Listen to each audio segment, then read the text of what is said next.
मतलब एक बेचैनी तो हो गई है लोगों में। अचानक से ये जब फरमान सुनाया गया चुनाव, तो आश्चर्य लगा कि अभी इसकी जरूरत नहीं थी। मुझे तो यही लगता है एकदम एन वक्त पे ये काम शुरू किया गया है जी। तो ये जितना नुकसान वोटर्स के लिए है उतना ही नुकसान सरकार के लिए भी होगा। ये समझ में ये आता है कि आधे लोग तो बिल्कुल ही वंचित हो जाएंगे। तो महिलाएं तो निश्चित तौर पर खेती छोड़, भी खेती का टाइम चल रहा है, 15 तारीख तक लास्ट डेट उन्होंने दिया है।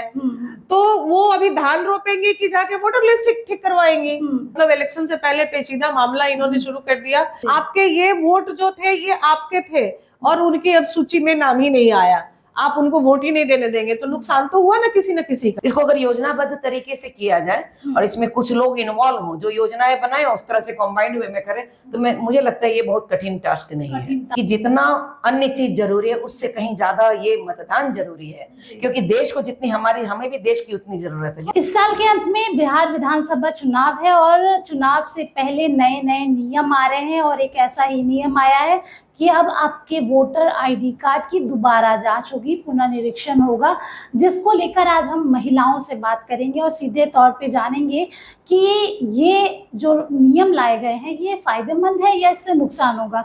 सबसे पहले सुमन जी, इस पूरे प्रक्रिया को आप कैसे देख रही हैं और चुनाव से कुछ दिन पहले ही, कुछ महीने पहले ही ऐसे ऐसे नियम लाए जा रहे हैं, महिलाओं को इससे कितनी ज़्यादा दिक्कत होगी? क्योंकि आमतौर पे महिलाएं अपने घर के काम में व्यस्त होती हैं, समय नहीं मिलता, समय का अभाव रहता है, जिम्मेदारियां इतनी है।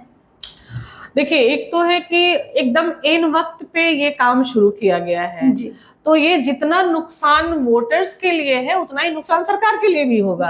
ऐसा नहीं है कि वोटर्स का नुकसान हुआ, वोटर तो हो सकता है कि उसका पहचान पत्र ना बन पाए, वोटर लिस्ट में नाम ना आ पाए तो वोट नहीं देगा, पर कहीं ना कहीं वोट की कटौती तो होगी किसी न किसी पार्टी के लिए। तो ये एक नुकसान तो सबसे बड़ा है जो उनको खुद में देखना चाहिए। दूसरा है कि जो आपने महिलाओं की बात की है, महिलाएं और यूथ, आप देख लीजिए बिहार का आधा यूथ बाहर है। हाँ जी, ठीक है। और यूथ में भी विद्यार्थी बाहर है, जो 18-21 साल के ऊपर के हैं वो बाहर हैं, और माइग्रेंट लेबर लगभग 30-40% बिहार का बाहर है। अब उसको सिर्फ उस काम के लिए वापस आना है। एक बार वो आएगा अपना ये सूची ठीक कराने के लिए, फिर वापस जाएगा और फिर अक्टूबर-नवंबर में आएगा इलेक्शन के लिए। तो ये समझ में ये आता है कि आधे लोग तो बिल्कुल ही वंचित हो जाएंगे। महिलाओं की बात रह गई जहां तक, तो महिलाएं तो निश्चित तौर पर खेती छोड़, भी खेती का टाइम चल रहा है, 15 तारीख तक लास्ट डेट उन्होंने दिया है। तो वो अभी धान रोपेंगे कि जाके वोटर लिस्ट ठीक करवाएंगी। और हो सकता है बीएलओ वगैरह उनके घर पे आ रहे हैं, वो खेत में 1 किलोमीटर आधा किलोमीटर दूर खेत में काम कर रही हैं। एक बात ये हो गई। दूसरा है कि जितने चेकलिस्ट है उतने तो हमारे पास नहीं है, उनके पास कहां से हो सकते हैं।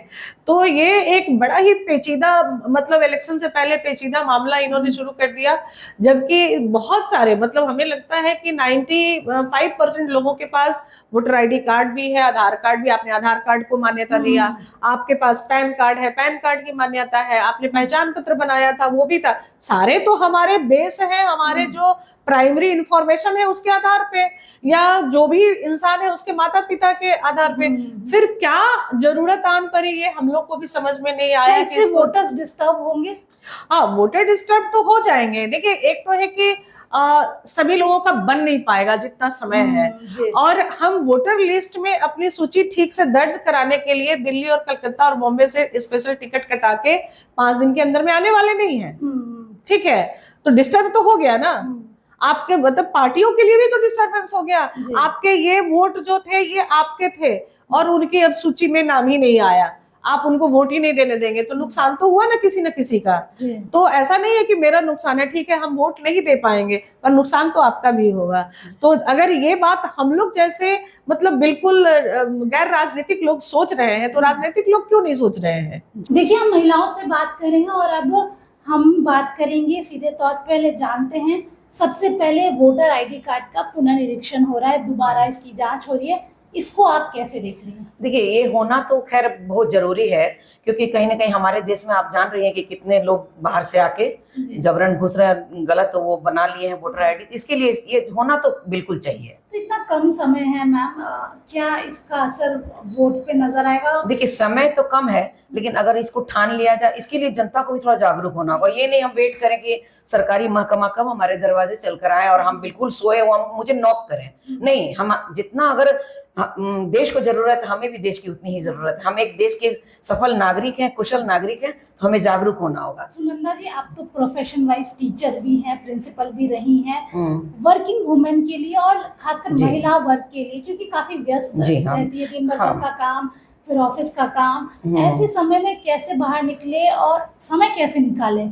देखिए, अगर समय की मतलब कमी तो है, ये मैं मान रही हूँ, लेकिन इसको अगर योजनाबद्ध तरीके से करे जाए, जैसे कि स्कूल में किया जाए, जितने टीचर्स है उसको एक साथ, किसी कंपनी में चले गए, जितने भी हैं एडल्ट्स, उसको एक साथ करके किया जा सकता है। इसको अगर योजनाबद्ध तरीके से किया जाए और इसमें कुछ लोग इन्वॉल्व हों, जो योजनाएं बनाए उस तरह से कॉम्बाइंड वे में करें, तो मुझे लगता है ये बहुत कठिन टास्क नहीं है। कठिन टास्क नहीं है। तेजस्वी यादव कह रहे हैं इसकी वजह से वोटर्स डिस्टर्ब होंगे, क्योंकि कई लोग बाहर रहते हैं, युवा वर्ग जो है कभी पढ़ाई के लिए बाहर रहता है, कभी नौकरी के लिए बाहर रहता है। अब 1-2 दिन में तो ये काम देखिए, जो भी कह रहे हैं मैं उनके वक्तव्य का आदर करती हूँ, पर ये बात है कि जितना अन्य चीज जरूरी है उससे कहीं ज्यादा ये मतदान जरूरी है, क्योंकि देश को जितनी हमें भी देश की उतनी जरूरत है। जिस मिट्टी पर जन्म, तो ज्यादा बेहतर रहता। देखिए समय तो ये तो एक सिस्टम की बात है, कुछ तो कारण रहा होगा कि समय में कमी आई है, और मे बी कि अगर नहीं हो तो कुछ बढ़ाया जाए, ये तो समय बताएगा। मैं इस बारे में कुछ कहना नहीं चाहती हूँ, कोई बयान नहीं देना चाहती हूँ अपना,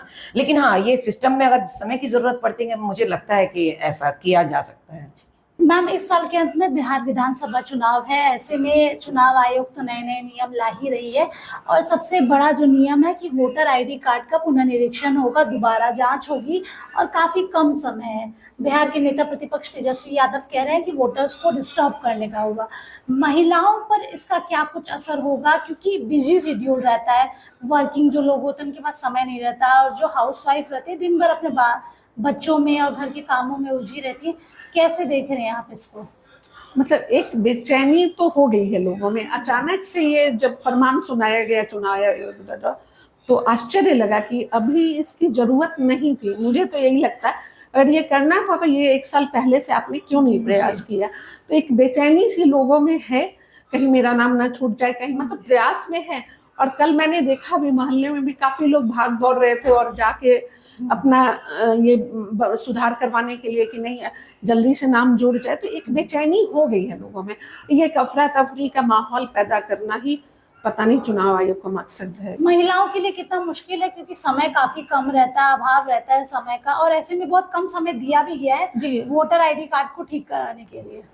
भाई, बहुत लोगों का नाम छूट जाएगा। मुझे तो यही लग रहा है कि बहुत लोगों का, मतलब जाने अनजाने बहुत लोगों का नाम छूट जाएगा। नेता प्रतिपक्ष तेजस्वी यादव कह रहे हैं कि ये साजिश है वोटर्स को डिस्टर्ब करने के लिए। क्या आप इस बात से सहमत हैं? नेताओं का तो मुझे पता नहीं है, वो तो एक दूसरे पे आरोप प्रत्यारोप लगाते रहते हैं, लेकिन सही मायने में आम आदमी ही इसका शिकार होता है। समय देते तो ज्यादा बेहतर रहता। बिल्कुल बिल्कुल, समय मिलना चाहिए था। तो आपने सुना क्या कुछ कहा महिलाओं ने, जिस तरीके से बिहार विधानसभा चुनाव के पहले इतने नए नए नियम और वोटर आईडी कार्ड को लेके दोबारा जो जांच होगी उस पर महिलाओं का क्या कुछ कहना था, किन्हीं ने सपोर्ट किया तो कोई विरोध करते हुए नजर आई। आप बने रहिए हमारे साथ, तब तक के लिए बहुत बहुत शुक्रिया।